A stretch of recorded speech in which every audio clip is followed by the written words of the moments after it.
decided over 20 heats, and after heat number 8, each of the 16 riders had completed 2 of their allotted 5 rides, and only Andy Grahame was still undefeated. He was on 6 points, having set a new track record with the first of his rides. His brother Alan was 1 point behind, along with another pair of brothers, Phil and Peter Collins. Kenny Carter was also on 5 points, while Michael Lee, the 1980 world champion, and Chris Morton shared 4 points. Simon Wigg and Paul Woods had 3 points. The third Collins brother Les was on 2, along with Malcolm Holloway and Dave Jessup. Mike Ferreira and Kevin Jolly had 1 point, while John Davis and John Louis had failed to score. So, with the British title and 8 qualifying places in the overseas final at stake, we now join the action for Heat 9 at the Coventry Stadium are Gary Newbon and Dave Lanning. There is the line-up. Mike Ferreira on the inside, then Morton, Paul Woods with 3, Malcolm Holloway on the outside. Heat number 9.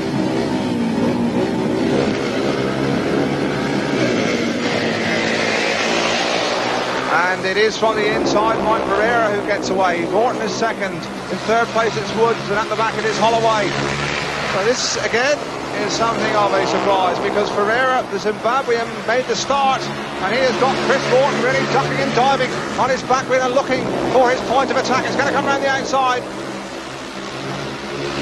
And Ferreira holds him back, but for how long? Looking very frisky. Chris Morton again attacking the outside, and this time has he got the drop? Yes, he has. So Morton favouring the dirt, favouring the outside line, makes it pay, as we have been so often. And it's interesting that these two in front, Morton and Ferreira, had a terrifying pile-up in the semi-final at Hackney, which almost put paid to Morton's chances. It is encouraging to see him obviously over that knock. Here's a fine picture of a pair of them hurtling in to the bottom corner here at Brandon. Another fine win for Morton. Second place Ferreira, third was Woods. Last at the back was Malcolm Holloway. So Chris Morton, number 16, last out of the hat, but first past the post there in Heat 9. Chris Morton, were you aware that Mike Ferreira and yourself were involved? It was Mike involved in that terrible crash in the semi-final. I didn't realise it was Mike, I mean, I don't hold any grudges for that. It was just an accident, that happened due to probably tight racing, there's no grudges held there. No, but you weren't aware it was him, in fact? I wasn't, no, I mean, I knew he was in the race, but I was just going for winning it, Right, well, let's show you the overtake, your second one. Yeah, I mean, I'd had a bad ride in my last one, so I was looking for a few more points here. And it took a bit of weighing up, because he was riding it so well, and he was coming in tight and pinching the dirt on the outside going out, so I had to weigh him up for a few laps. But it says I only just got round him, it was just a bit of a squeeze to get past him. Well, this Brandon track isn't holding many fares for you as far as overtaking is concerned tonight. No, it's not. They prepared it well, it seems to be suiting the passing. A lot of people complain that you can't pass around the place, but if you try hard enough, you can. Well, almost a capacity crowd here at this superbly appointed Brandon Stadium, one of the cornerstones of British Speedway since 1948, and really magnificently administrated by Charles Ochiltree and his team. The track's in perfect condition, we've seen that, and considering the thunderstorms which have raged and roared and flashed about the Midlands today, that's a real tribute to them. Well, again, we wonder if it's going to be a case of oh brother here, because we've got Phil Collins and Peter Collins on the inside in red and blue respectively, and they both have 5 points, so they both are very much in touch with this British title. We've got Simon Wigg in white, who has 3 points and who has looked by no means out of his depth in this kind of company, despite the fact he is what might be termed a junior. And Michael Lee on the outside with a win and a third. Michael, of course, so terribly unpredictable, does blow hot and cold. Phil Collins on his 22nd birthday is 6 years younger than Peter. There are 5 of these Collins brothers. There's Peter the eldest, of course. Les is in this meeting. We have got Phil looking good, and we have got young Neil Collins at Leicester, just across the Midlands here, really making quite a success of his opening season in British League racing. There's one more to come, young Stephen up there, who turned 16 this summer. So 5 brothers from Lynn in Cheshire. We've got 2 of them in this race. Phil Collins on the inside, Peter Collins grid 2, Simon Wigg grid 3, Michael Lee on the outside. Here we go, Heat 10.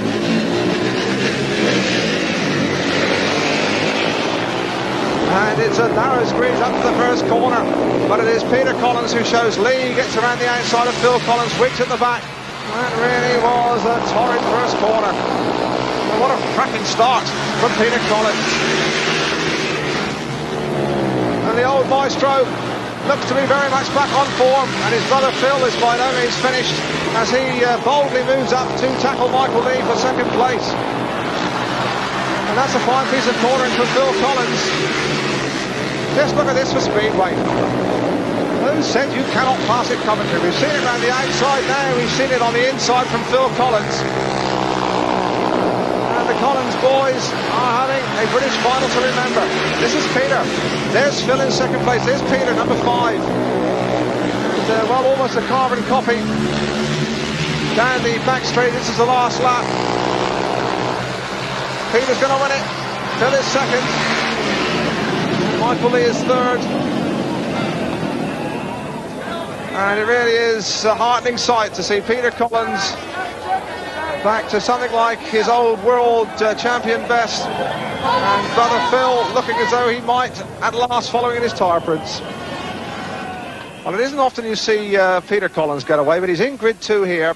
His front wheel's just off the ground, and he gets up to the first corner, almost elbowing younger brother Phil out of the way. Now here comes Michael Lee around the outside. This is the first lap, and Michael Lee has just got enough motor to drive down the outside of Phil Collins into the bottom corner. Here's Peter in front, but now let's just watch for Phil Collins, because although he's been squeezed out on that first lap, he's by no means finished. He comes roaring back on the inside of Lee, and as they move into the second lap, he really gets his head down, gets determined. There he is, he's a long way back. Lee drifts out almost into Peter Collins' slipstream here, and Phil Collins sees his moment, comes diving through, still not quite enough. But again, he will try the inside run here. Lee must be aware that he's there. And again, Lee just about overcooks the corner, and there Phil Collins has ridden really a beautiful curb line, goes through on the inside, 2 more points to him. The qualification places are beginning to sort themselves out, and it again becoming quite a scramble for the last places. We're moving into Heat 11, and clearly we have 2 riders looking for qualification, and 2 whose chances must be fast slipping away. John Louis on the inside. What a disappointing night for the old Tiger. No score so far. Alan Grahame, by comparison, has had a marvellous night. A win and a second place. He's in grid 2 here in blue. Kevin Jolly from Ipswich, well, an honest enough practitioner. Maybe a little bit out of his depth here at British final level. And Kenny Carter, well, the wee tyke was everybody's choice as potential champion. He has 5 points as well. Here we go, Heat 11. And it got awfully tight around the outside, and Carter squeezed over there. And that really was just a little bit naughty. It'll be interesting seeing that one again. But in front, it is Louis, and Carter goes across the curb and moves his teammate over. And, well, coming through too is Alan Grahame into second place. So it's Carter and Grahame. That was a first lap when just about everything hit us. But the kitchen sink, Carter's in front, Grahame is second, and third place it is Louis. The back it's Jolly. And Carter obviously means business.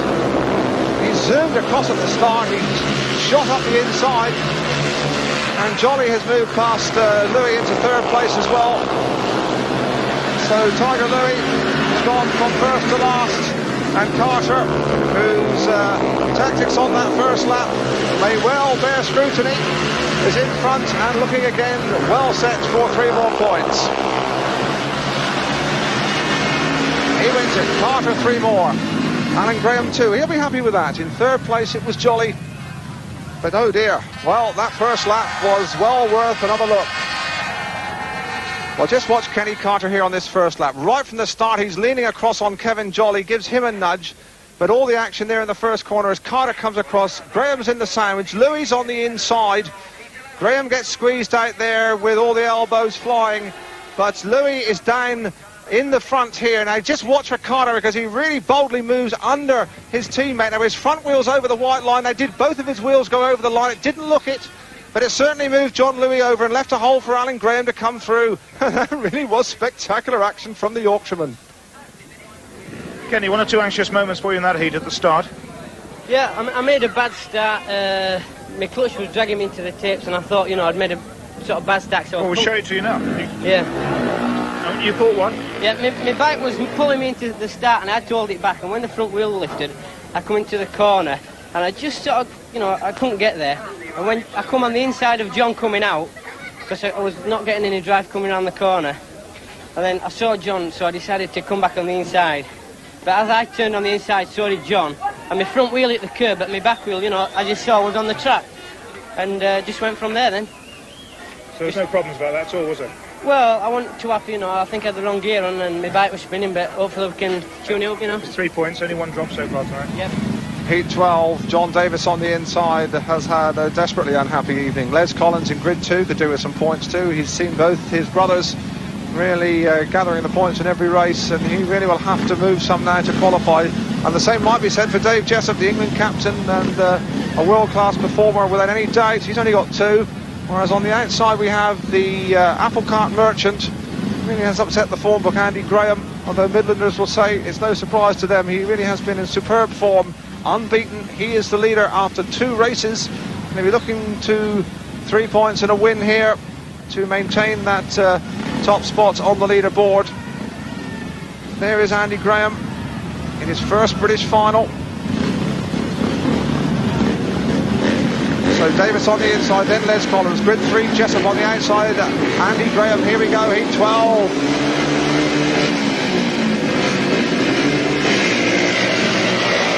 And this time it is Grahame who gets away. That was a very ragged start. Davis is second, Les Collins coming around the outside, looking for second place. He just about gets the drop on Davis going into the bottom corner, and Jessup's at the back, and there's another surprise.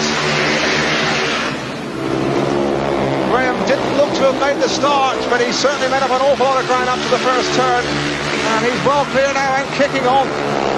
Second place Les Collins, third is Davis.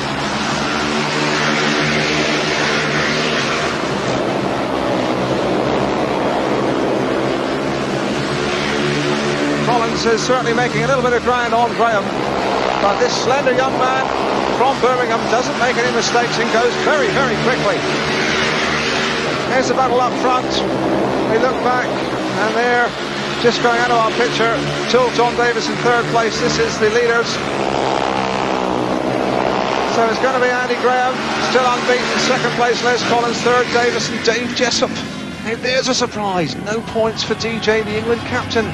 Could this possibly be the end of the World Championship road for him and the start of a World Championship fairy tale for this man, Andy Grahame? 3 rides down, just 2 to go in this Sunday Mirror British final of the World Championship, and there are the riders looking for qualification places at White City in the overseas final. Andy Grahame, surprise leader, still unbeaten after 3 races. He has 9 points, but he still has to meet Kenny Carter, who's breathing right down his neck in second place, along with Peter Collins. Brother Phil Collins is in there too on 7 points, along with Andy's brother Alan Grahame on 7, and Chris Morton. Michael Lee's back on 5. Then we have Les Collins and Paul Woods battling for the final qualification place. Remember, only 8 go forward, and noticeable, most noticeable by his absence from that leaderboard, is Dave Jessup with only 2 points.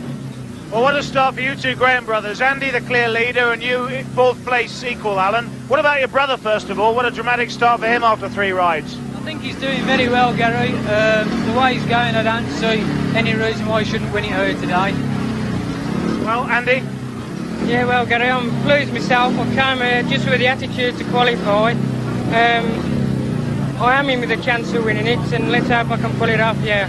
Alan, it's all going right for this young lad this season, isn't it? Yeah, he's having a terrific season. He had a winter down in Australia. That set things going very well. Came back and just carried on where he left off, and he's going from strength to strength. And there's the man, the Grahame brothers' fear, Kenny Carter, coming out here in Heath 13. He has dropped a point to the flying Chris Morton, but still very much in touching distance of this British title. Was second last year, has sworn to go one better here at Brandon in this 1982 final. Kenny Carter will be in grid 3, which hasn't been one of the quickest grids away from the start, although he showed himself to be ruthless and resourceful coming from the back. Carter to watch for in grid 3. But we just look across to the inside grid, because here is the man that the eyes of Coventry and indeed British Speedway are on at the moment, Andy Grahame. His first British final, unbeaten with 3 wins under his belt, and in the race now, which may well sort out the eventual destination of the 1982 British Championship. It's getting a little nervy there. Grahame has turned back, probably to keep them just on tender hooks a little. Looking across the other two starters here, we have Phil Collins. Well, of course, Phil's had a good night. He has a total of 7 points. And Paul Woods on the outside in yellow and black is by no means out of the fight for qualification places. So Heath 13 may well be decisive. There is Woods. Really is hot competition for him here. On the inside, Grahame unbeaten on 9 points. Next to him, Phil Collins on his birthday, going like a bomb. Grid 3 has Kenny Carter, who really must beat Andy Grahame here if he wishes to realistically hold out hopes of the British Championship, the one he values so dearly. And on the outside, Paul Woods, Heath 13, the one that can sort it all out. And away they go, and it is Carter, and it is Grahame who move out, and Grahame was the ruthless one, and this is Super Speedway because Carter's fighting back. That really was a no-holds-barred first corner, and it's Grahame in front. Carter is second, Phil Collins is third. They all bunch up. Well, he's only a little guy, what does he weigh, about 8 stone, but he certainly moved Kenny Carter over there. And British Speedway really has found a new star. Andy Grahame going away from Carter. And Carter's got his work cut out to hold back Phil Collins' challenge. And Collins is going down the inside. It's happening up front, it's happening in second place. We're having some really splendid Speedway here at Coventry. This is the last lap, and again Carter and Collins are ducking and diving and weaving and bobbing, and look how tight it is there. And Andy Grahame is in concern. He's going to win Heat 13, and that may well be the one that takes the British title to the younger Grahame brother and to Birmingham. And the crowd are rising to him because he really made that race his at the first corner, and it was as exciting and as tough a first corner as you're likely to see. Kenny, did you have trouble with your bike in that race? Yes, I went to the start and it kept dragging me to the start, did the clutch, and I thought something was wrong, but I couldn't go back. I thought I made a decent start, and I knew Andy was on the inside, so I tried to go around him, and as I locked in, it just nearly pitched me over the handlebars, and I just hung on and kept going, and just, I thought my bike actually was seizing up because it kept vibrating, and I just settled for second. Then Phil come past, and I thought my bike was going to go any time. And luckily I held on to a second, but my frame snapped in half both sides. Well, you didn't know that, Andy. Let's take you through the start, because it was a remarkable start for you. Yeah, see, Kenny's off guide 3 there, and I'm off guide 1. And we both sort of come to the corner together. Phil just gets chopped out there, and so we touch there, and then see, I've got the drive on the inside, and Kenny's, whatever happened to his frame, obviously put him in a bit of trouble. But I just got the drive there and just come out on top in front of Kenny. OK, well, Kenny, very quickly, a lot of people tip you to win this title, but the lad here has done well, even though you had trouble with your bike. Yeah, he's going well, but he hasn't won it yet, As we near the climax of this 1982 British final, the best of British, and we've had really some resourceful racing and some enterprising entertainment. And we wonder if we're going to have just a tinge of drama and sadness now, because Jessup desperate for points here in Heat 15, whereas Morton and Collins are also in with the hunt, and it is Jessup who breaks. Jessup is clear. Second place is Morton. Third, coming around the outside, is Peter Collins, and the 3 England men, teammates, on track in World Team events. There'll be no love lost now, though, as the battle is thoroughly joined. Jessup battling for his very life, for his very existence in this year's World Championship. Can he possibly squeeze through after the disasters that have befallen him in his earlier rides? He's got Chris Morton right on his tail. Peter Collins, it must be said, is not really gaining ground. Way at the back it's jolly. But Jessup lives again, breathes again. He's in front. Morton is not really making inroads on him to move into the last lap. Here comes Morton trying to find again that extra grip and drive and power around the outside. I think he's going to catch Jessup. And Jessup, well, he'll be a Houdini if he can pull this one off. He wins Heath 15, those 3 points absolutely worth their weight in gold to him. Second was Chris Morton, third was Peter Collins. And we can but speculate if Dave Jessup can still squeeze in to the overseas final. It really would be one of the master escapes in Speedway history if he manages it. Heath 16, Les Collins will be in the white helmet colour here.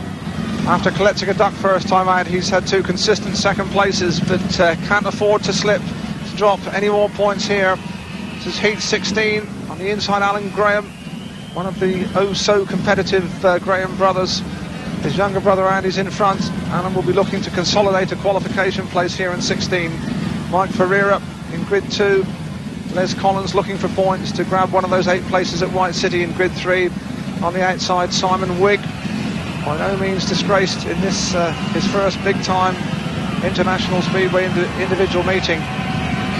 And an interesting point here is that Mike Ferreira and Simon Wigg were first and second in last year's National League Championship final at Wimbledon, which shows the National League really is doing its job, producing some star riders of great potential. Here we go, Heat 16. On the inside, Alan Grahame, Ferreira blue, Les Collins white, Simon Wigg yellow and black. And again, it is Alan Grahame who shows. Les Collins is second, coming around the outside hard. It is going to be Wigg for third place, challenging Ferreira. And here comes Collins after Alan Grahame. Alan Grahame leads it. Les Collins riding with all the competitive urge that this clan from Cheshire seem to be imbued with. Will not stop battling. Grahame in front, Les Collins trying to really find something extra special. Now he's switched inside as Collins moved to counter him, rather as Grahame moved to counter him.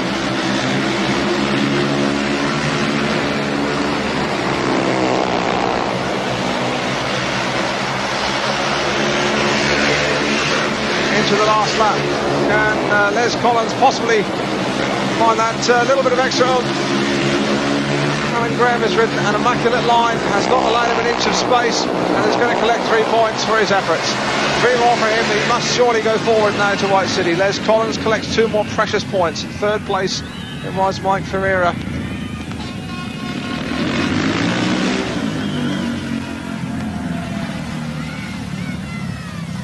Well, there is Alan Grahame. A total of 10 points ensures that he will be in the overseas final, his first overseas final, and he's still in with a shout of a place on the rostrum here in the British final. They all have 1 ride left. There are the leaders. Andy Grahame clearly in front on 12 points, 2 clear of the second place riders, Kenny Carter and his elder brother Alan Grahame. Peter Collins and Chris Morton are on 9 points, Phil Collins on 8, Michael Lee on 7 and Les Collins on 6. Now those are the 8 qualification places, but it all depends what happens in this last outing, because look who's breathing right down their neck now. Dave Jessup on 5 points, and he's still got an awful lot to race for. Heat number 17, and it could complete a masterpiece of escapology for this rider Dave Jessup. He looked completely out of contention after only 2 points from his first 3 rides. Won his last race, and a win here might still steal him one of those valuable 8 qualification places in the overseas final. And Jessup, the rider looking for one of the greatest comebacks in Speedway history, in honesty has not got the hottest of opposition here in Heat 17, with no disrespect to the 3 of them, but all 3 are out of contention. Paul Woods on the inside, John Louis in grid 2, Simon Wigg grid 3. Jessup could finish on 8 points, and that would still put him in with a shout, and would still really put the cat among the pigeons for the last qualification place. It would put pressure on Michael Lee at the moment, that has 7 points and a very tough last ride. So Jessup, who found his starting touch in his 4th ride when he beat Peter Collins and Chris Morton, no mean duo, will be looking for another flying start. The outside grid hasn't been a quick one. Let's see what DJ can make of it here in this Heat 17, so important to his World Championship chances in 1982. And he has just squeezed ahead into the first corner. Second is Paul Woods. We've lost John Louis there in engine trouble. And this is Jessup really going for his very existence in the World Championship.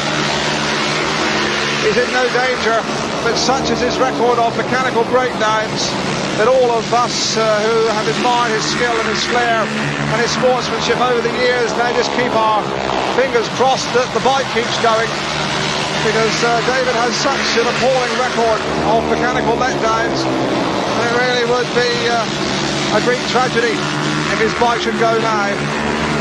Got to doff your cap at his courage. All seem lost after 3 races. He might still squeeze in, and as we mentioned, that will rate as one of the great comebacks, great pieces of escapology in Speedway history. 3 more points to Jessup. He finishes on 8 points. Now he must sweat. Second place was Woods, third was Wigg, and there's Jessup. 2 late wins. He's hanging on by his fingertips, and we cannot wait to see if his effort has been worthwhile or just a little too late. And we come into the crucial heat number 18, the meeting of the 2 Grahame brothers, with Andy, and he'll be in the white helmet. There he is, preparing, needing to win this one to take the British crown and the £500 first prize. Biggest race of his young career, no question about that. He gets pushed off into the arena, and he's got his brother, big brother Alan, who's made sure of a qualification place. But it is a pleasant thought, and indeed a heartening one, that we have a Birmingham rider, because Birmingham Speedway, once such a stronghold in the old days of Grahame Warren, Alan Hunt, Doug Davis, so many stars. Have been through a lean patch recently, although through no fault of their promoters. And it must be said that they do seem to have a real star here, and that will really get the Brummagem hordes on the march. Here is Alan Grahame from just across the Midlands at Cradley Heath. And we have got Michael Lee in here as well, and Michael Lee will need points. There's Grahame, Alan. Well, there is the lineup, and this really is a vitally important race. Alan Grahame, sure of qualification, could scrape into the first 3. Michael Lee must get points, because he knows Dave Jessup has finished on 8 points, so Lee's qualification place in grave danger unless he scores here. Andy Grahame needing points, needing a win to ensure the championship. In fact, he only needs second place to make sure of this British crown. And on the outside, Chris Morton on 9 points, and he too could just scrape into the first 3 with a win here. So we have got a nail biter at both ends of the scale. Andy Grahame looking to this one to win his first major individual crown, and doing it too at his first attempt, and that really is a notable effort. And that's another Grahame brother, that's John, the 3rd member with Reading in the British League, formerly with Oxford, looking, well, a little bit pensive. I'm sure that his favours are split down the middle here. Really is tense out there. You can put your hand out into this rather sultry night air here in the Midlands and take the atmosphere by great handfuls. It really is getting a bit electric. On the inside, Alan Grahame. Next to him, Michael Lee, desperate for points. He cannot afford a last place here, Michael Lee. Grid 3, Andy Grahame needing a second place to win the British Championship at his first attempt. And on the outside, perhaps the most spectacular spoiler of them all, Chris Morton from Bellevue, who loves to roar around the outside. Heat number 18, the one that surely will decide the destination of the 1982 British title. And it's Alan Grahame has given Michael Lee a fearful wallop into the first corner, and Lee has gone from second to last, and that again was a muscle flexing first corner. It is Alan Grahame in front. In second place now it is Andy Grahame, although in third place Chris Morton is really getting in among them, and Michael Lee's at the back, and that could be disastrous for him. Oh, again we're having the most splendid speedway.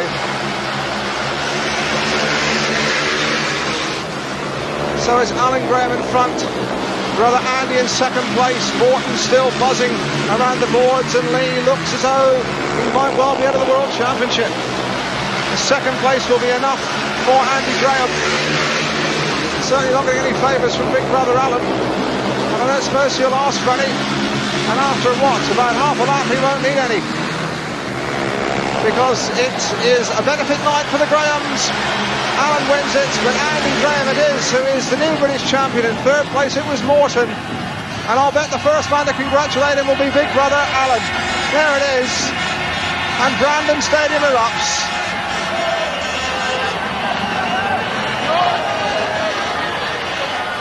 Alan Grahame, his first defeat of the night, he won't be worried about that. A second place is enough to give him the £500 Sunday Mirror cheque and the title. And his class and courage have been stitched through this British final like a gold seam. They'll be waiting for him at the pit gate, there's no doubt about that.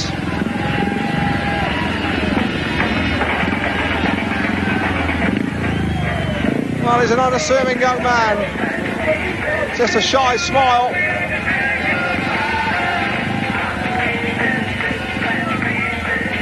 And there is a very handy Andy Grahame, the new British Speedway champion, and a really very worthy one.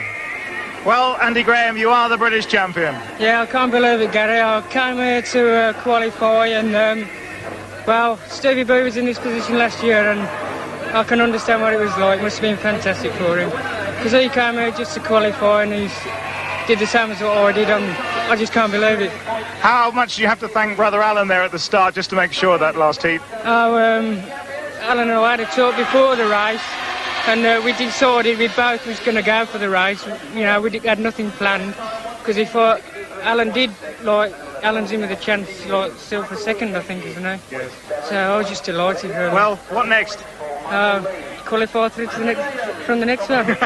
Well, you're the British champion. Congratulations, Andy Grahame. You've had a terrific night here at Coventry. Thank you very much, Gary. Well played. Yes, a triumphant night for the Grahame boys. Andy winning the British title with 14 points. Alan beaten into second place by a single point. Kenny Carter was third. Then came Phil Collins and his brother, the former world champion Peter. Chris Morton was followed by the other Collins brother, Les, and Dave Jessup, England's captain, just made the 8th qualifying place for the overseas final with 8 points. But the night belonged to Birmingham's 24-year-old star, Andy Grahame. And there is the main British Championship trophy. That's been in some famous hands over the years, coming from the chairman of the Speedway Control Board, Jerry Flewitt. Well, he's shy, he's unassuming. He really isn't the overall image of a daredevil speedster. Andy Grahame, for my word, he's a